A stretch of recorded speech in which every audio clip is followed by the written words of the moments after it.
Kia ora koutou. It's such a pleasure to be with you tonight. I'm really excited to be back in relationship with this group. You know, the work that we've been doing and the people who've been brought together. We've had 3 cohorts over the last few years, which amounts to about 140 people who've been through our program in a formal way. And so what we did for those who weren't part of that program is one of the features of it, besides training in this approach that was very novel. The approach itself, I'll describe to you a little tonight. It's this weird combination of 2 things that have been shown to be effective, but have never been brought together. The first is values-based messaging, which has been shown to be effective with broad messaging, so suited to online, but not necessarily the conversational, dialogical. And the other part of the approach that we brought together with that was a listening-based approach. And that's based in the research that shows that evidence and good facts just actually cause people to double down on their beliefs, especially when they're really hot, fiercely held beliefs. And also that listening can be a martial art. So that was after working with over 30 practitioners in all these sectors that are listening focused. They enable transformation through listening first. TDT educators, artistic performers, all kinds of therapists, and all kinds of conflict mediators. So 4 sectors that are really good at helping people stay open when they're challenged, and trying to learn what can we see across all these sectors that they know that we could use. And so that's where this listening-based approach worked. A lot of some of the people that I learned from in their own fields of practice came and helped train our volunteers as well, which was really cool, as well as learning about their strategies and orientations that and have it affect what we do in this approach. So this, what I'm going to share with you tonight is an account. One of the features when we rolled out the program was to have reflectors. So there were people that were tasked with finding stories for us to intervene in, so that using especially Facebook, because it was the most toxic space in terms of ratio of positive to negative comments. And it's also in terms of the news stories on Facebook, where, you know, every news site is posting all of its media. It's one of the few spaces where people really can meet across real difference outside of our echo chambers. So we really zeroed in on that, really grounded in and incited by the research that Action Station and Laura and her team had done prior about just how toxic these spaces are. So we, so people were posting stories. People signed up, the majority of people signed up to intervene regularly, as well as undergo the training every week. And then there was also a team of people called reflectors, and the reflectors' job was to watch. So every intervention people made, they shared the link to it, and the people, we had this wonderful data set of all the interventions. So what I'm going to talk to is that amazing set of, I think it's about 9,000 interventions that was someone else outside of our reflector team. Our reflector team did an amazing job of identifying some of the trends. They would help guide us to say, oh, you know what, we haven't really been doing that very well. We're forgetting this part of the approach. So they'd help keep us on track and reflect back, hey, this is where we need to work on getting better at our approach. But they also started to track the impact it was having. So we had this lovely feedback of all the people who were in the program being able to hear from part of our team saying, this is what we're noticing. These are the differences that I'm seeing. What we did inspired by that is actually send someone on their way to do a systematic analysis. And I'm going to share that with you now. So we had that lovely anecdotal observational lens, and we've had that really fleshed out in a substantial way with now all 9,000 of these interventions analyzed in the context of what are the impacts. So I want to share that with you tonight. So first, a little bit about the approach. If you're all right with me sharing, I think I can share a screen. Open this up. I'm not seeing, let me see, I'll try that again. And maybe Vish can share it too if I'm having trouble. I've got it open, but it's not necessarily letting me see it as an option. Oh, here it is, I found it, okay. All right, so first a little bit about the approach. So for those who don't know, so the basics of the approach are, as I said, this pairing, this first time we've had this pairing of a listening-based approach, which is really sort of steps 1 to 3, and a values-based messaging approach, which are 4 to 5. So the first 3 steps, especially the first 2, come from this listening approach. The very first is really indicates what we're listening for.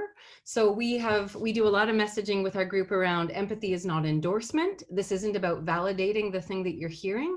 It's actually listening for what's behind it. And that's hugely inspired by Veronica Taffai, who's worked with our volunteers as well.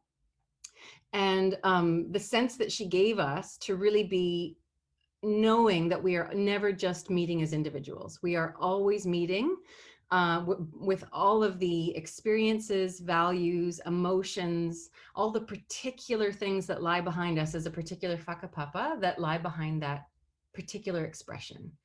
So what we're trying to do in that first stage is listen for what's behind that comment. What being online has really made very clear is more than any other time, it is so clear that you are talking to a collective consciousness. So you'll even have people drop out and someone else pick up, and it's the same conversation. It's the same thing that you're engaging. And the other part we always think of is you're never just trying to convince one person. That's the beauty of these public platforms. There are hundreds of people that read what comes. So we're really talking to and with this collective consciousness, and Veronica Taffai has been a real inspiration in that. So our first part of the approach is really focusing on that. Listen for what's behind, and then you're showing that you're listening for that. It could be a statement, it could be certain curious questions that are trying to draw out that particular ground. But that's key to this approach. The third stage or aspect of this is that when you show your own position, you also try to model that sense of being responsible for the ground from which you see. So we speak from personal perspective. We're really emphatic that we are not speaking from a universal truth kind of place. What we see with a lot of that racism online is that people just declare the whole world from nowhere. Like they're nowhere in view, they're invisible, they're unaccountable. And what we're trying to do is draw out the particularity of that person. It does it well. I'll talk about what that does as sort of a form of jujitsu, but we always try to model that as well. So when we make claims, we try to say, well, this from my experience, which is also really particular, it's led me to think this, it's led me to feel this. So we use that language. And then the last two dimensions are values-based messaging. There's lots of great research to look up. The workshop does some great stuff with this as well. Creative Commons does something as well, I think it is. But their focus for us is naming a particular vision that people can really see vividly in their minds. And it's activating a certain progressive value or intrinsic value, and then identifying a barrier to achieving that vision, so that it's a call for action. So that's steps 4 and 5. So that's a really quick snapshot of what we're actually training to do over that 8 or 10 week period.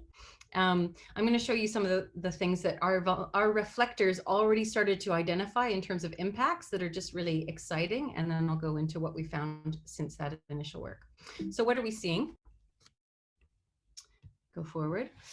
Here's a great example. I'm circling some the changes that we see in yellow, if you can see that, just very faint yellow lines. We really are seeing, and this is especially encouraging, one of our volunteers was also working with professional online moderators, so people that moderate these spaces professionally. What she told us is these professional moderators do not see the kinds of impacts that we see. They do not see the kinds of changes and shifts that we see. And that's incredibly heartening. And our research now shows that the more that you use this approach, the more that we have those changes. And that's just very exciting to me. So what are those changes?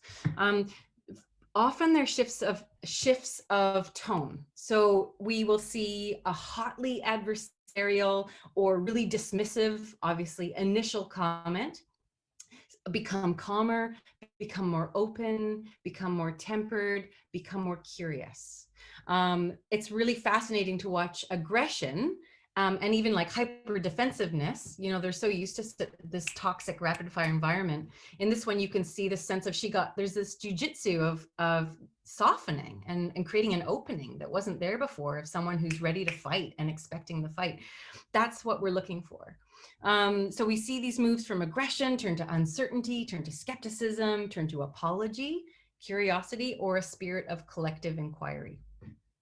I'm especially interested in when we get to these moments when people go from abstract declarations about the whole world without being visible, being in view, to naming this really partial, highly specific ground that someone's speaking from. So when they start to name the particular experiences or background or values that lie behind their position, that does a lot. It does a lot to diffuse the potency of that awful statement that they've made, because suddenly there's not just this declaration about the world, it's this particular person bound by the particulars of their own context, only speaking from that place. So, and it also helps to bring, I think, in terms of sort of becoming responsible for ourselves in a particular way, when you get to declare the whole world from nowhere as a dominant group. For me, it's really exciting when I see that shift to this more tempered, contingent, conditional kind of claim making. So that for me is exciting as well. Often when preceded by this rapid fire ugliness, when our listeners come in, our interveners come in, they can befuddle or vex or just throw off the toxic rhythm. So that's sort of a soft impact, because sometimes it's just that the conversation is over, or, you know, but when we notice how quickly things are moving in this ugliness, and then someone comes in with this authentic, with this listening based approach, it can throw it off. You ruin the party, actually. So there's this lovely effect on like ruining the ugly party. Here's one where someone has actually started to draw out the particulars of their position. Like we went from this like, all you people something something, to, oh, I didn't realize my schooling was really particular. And so it makes me think about inclusion in a particular way and think it's moot. Oh. So there's this becoming aware of even our own particular ground, becoming responsible for the very particular ground from which we speak is, I think, very exciting as well. It makes possible change as well. We also do see actual changes of position. So there, of course, are rare. You don't get a lot of time with interveners. These are online spaces. You can imagine you maybe get like 5 interventions at most, back and forth, sometimes longer, but you don't have a lot of time. So when you actually see someone go from changing their actual position, it's incredibly exciting. Actually, they're unaccountable, they're anonymous, they're never going to meet you. So when they actually, when we see that work and that hard sense of changing position, concrete position, it's very exciting. Here's one where someone has gone from saying, you know, dismissing this MP, you know, based on all the hate speech she was experiencing at the time. He's actually pivoted to, I wish her well, and no one should experience this in her work. So just as an example, we also see a lot of, in terms of shifts of position, shifts that are acknowledging complexity are very exciting to me. Shifts that go to become more open and compassionate, like activating more progressive values, which is what values-based messaging is meant to do. That's very exciting as well. And the last thing I'll mention in terms of effect has to do with when we really see that just by modeling, by breaking a norm and also modeling a different way to be, we are, people are reading it. Like hundreds in these public spaces, hundreds of people are reading it since these things are left. When people say, thank you, like you, especially people from groups that are the target of this kind of racism, and there's times when we get this, that for us is a win, the sense that something else can be is represented in these spaces, and it's appreciated in these spaces, which are incredibly toxic. Okay, so those are some of the big forms of what we consider winning. We started to think about this as like, what does winning look like? It looks like a lot of things. As I said, it's shifts in tone of these various kinds, from more adversarial, dismissive to calmer and more open. Shifts from general, angry, abstract claim to more qualified, tempered claims that acknowledge the particular context of that person. If you end a toxic thread, if you get a lot of likes and support from others, and finally, if you see these shifts in position, shifts towards progressive values that have not been activated, that we see activated, admissions of complexity and ambiguity, and also changes to that actual view. So these were these fabulous things that our reflectors were seeing, and we asked someone to look at this data set of these amazing, this wonderfully dense data set of people that had been intervening over these months to say, what can we, or do these hold across? Like, is this actually, can we see patterns here? All right, so what do we see? What is, one of the things that's interesting to note is the changes of position seem very linked to like actual changes of position. They don't happen as often, but when they happen, they're really much more linked to values-based messaging. Interestingly, though, not our fifth approach. Our fifth approach being naming a barrier and a call to action. It doesn't actually seem to call people to a different position. That core step of number 4, so naming the values and vision, seems to be the thing that is able to change a position. When it comes to shifting tone, to become more open, curious, acknowledging complexity, and so on, absolutely the listening phases of that approach work much more effectively. But our researchers said that the best kinds of wins, where we see the most kinds of change and the most common change, are when you do use a combination of these things. And you don't necessarily need all 5 of our 5 dimensions. She's actually started to highlight the key aspects of the approach that prove to be the most, like the best kind of winner combinations. And I'll speak to that. She's got a couple there listed as well. When you, but there's always a pairing of something from the listening based dimension of the project, the approach, and something from the values-based messaging, especially approach 4, which is naming values and vision.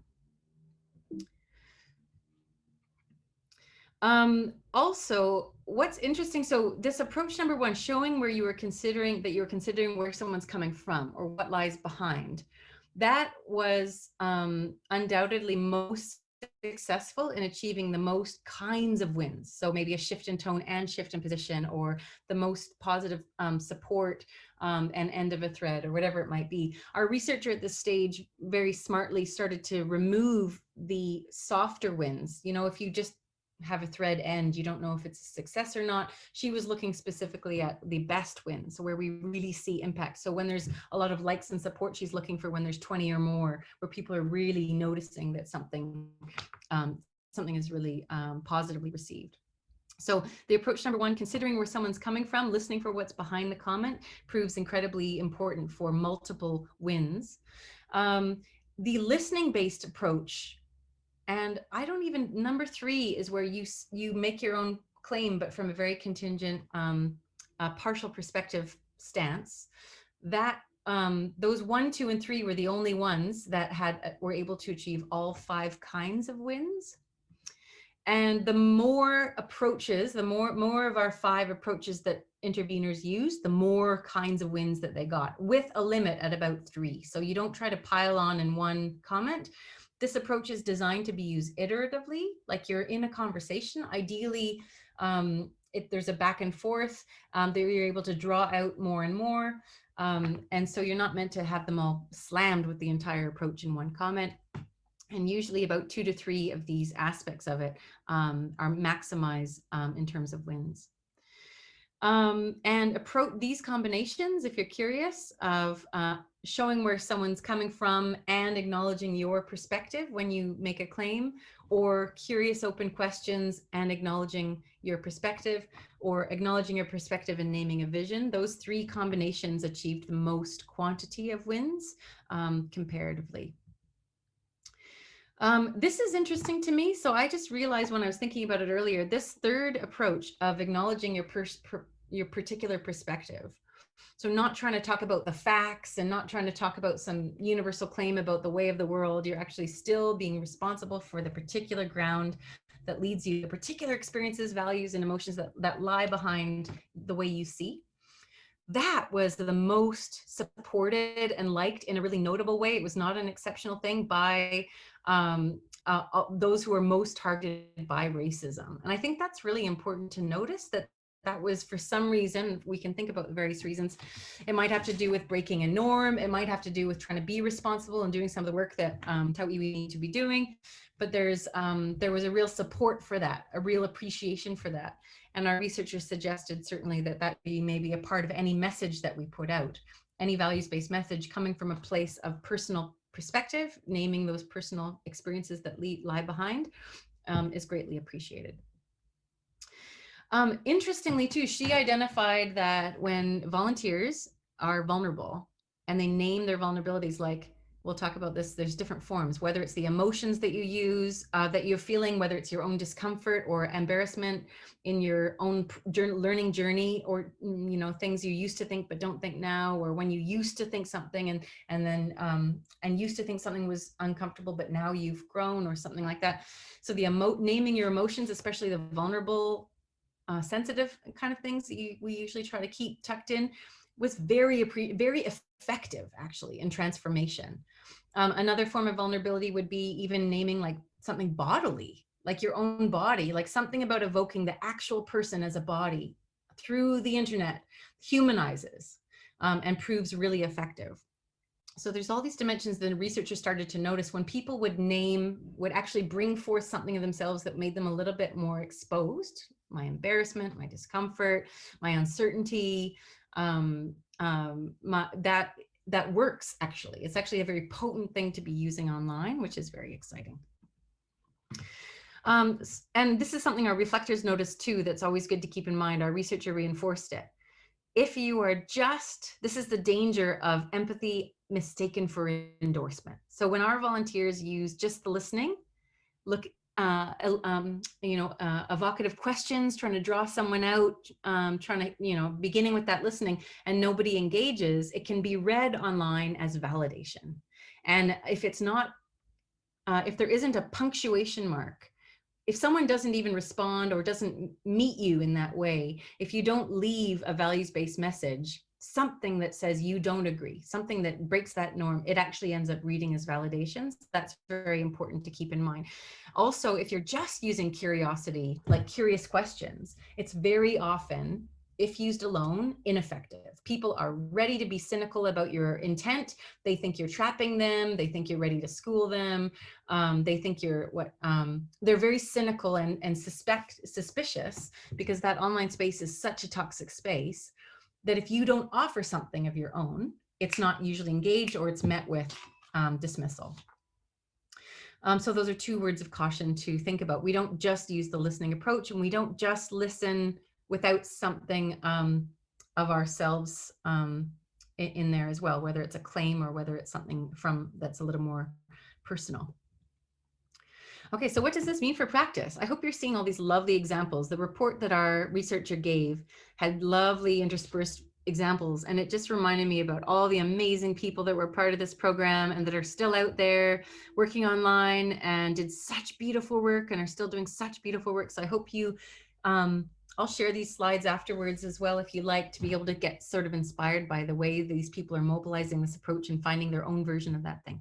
So open with approach number one. So open with showing where you're considering where someone's coming from is key in terms of having a high efficacy. So if you miss that, then you probably won't be able to get much farther. It makes a big difference.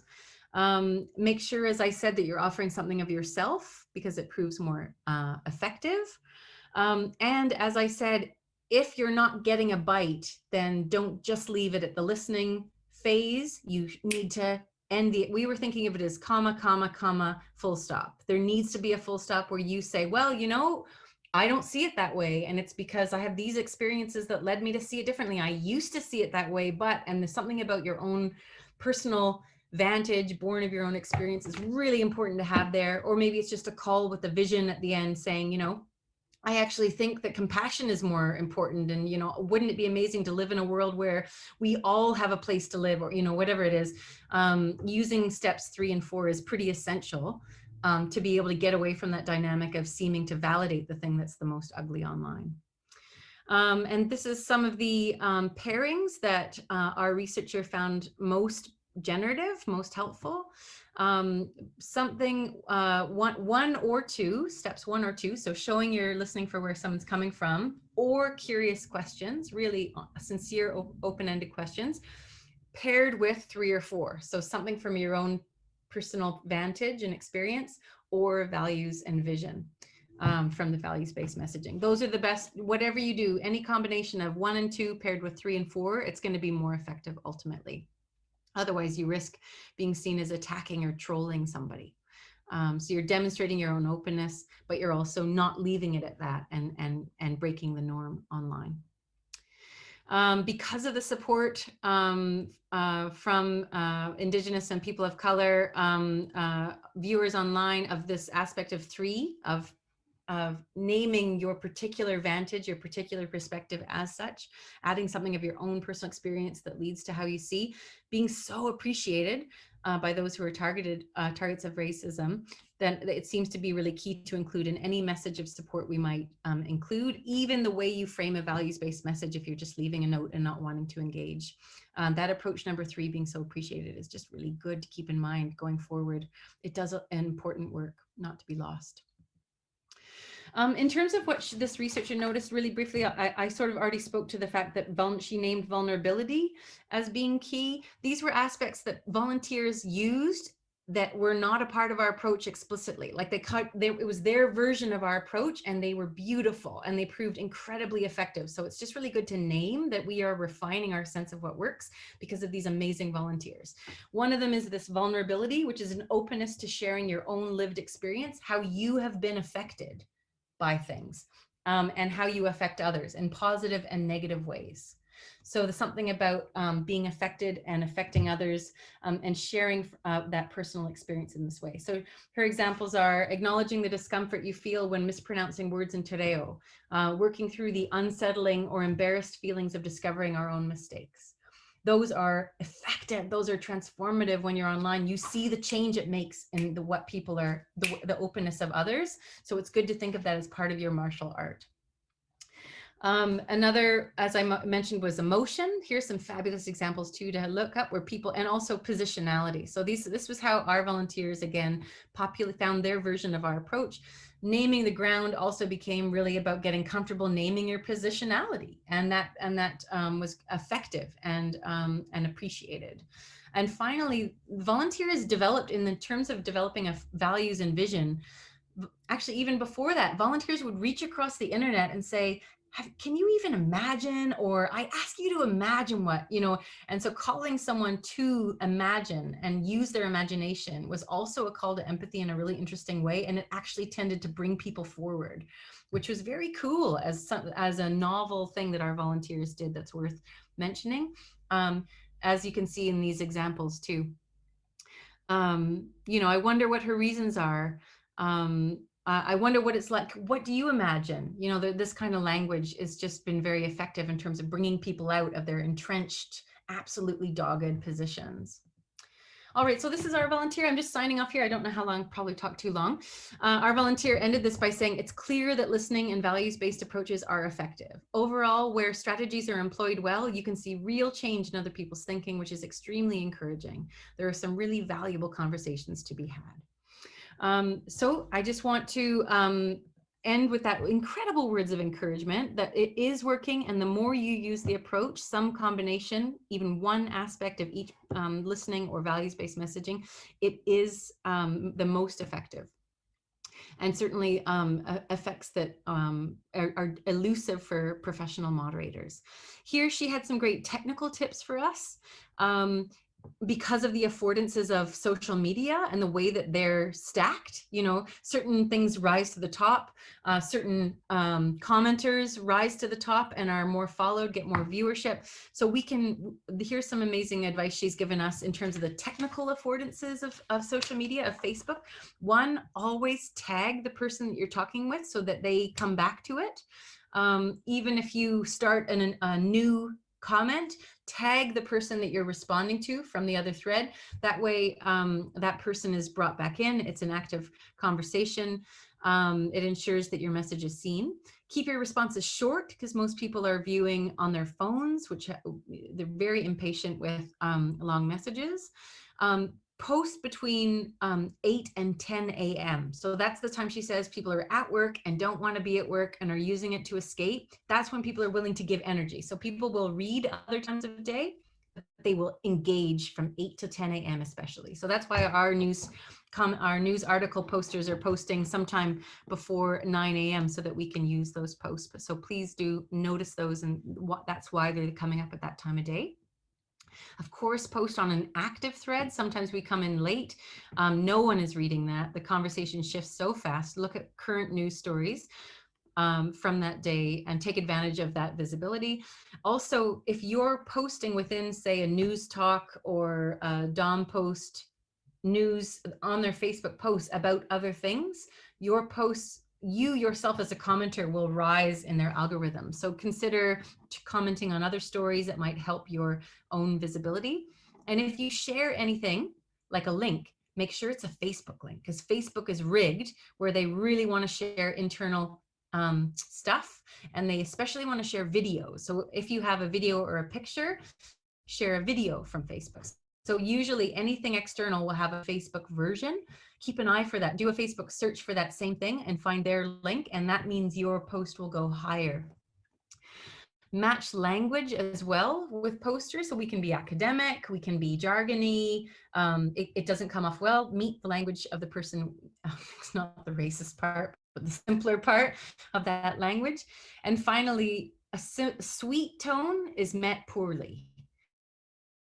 So this is where especially offering something from yourself helps to diffuse a lot of that ready aggression.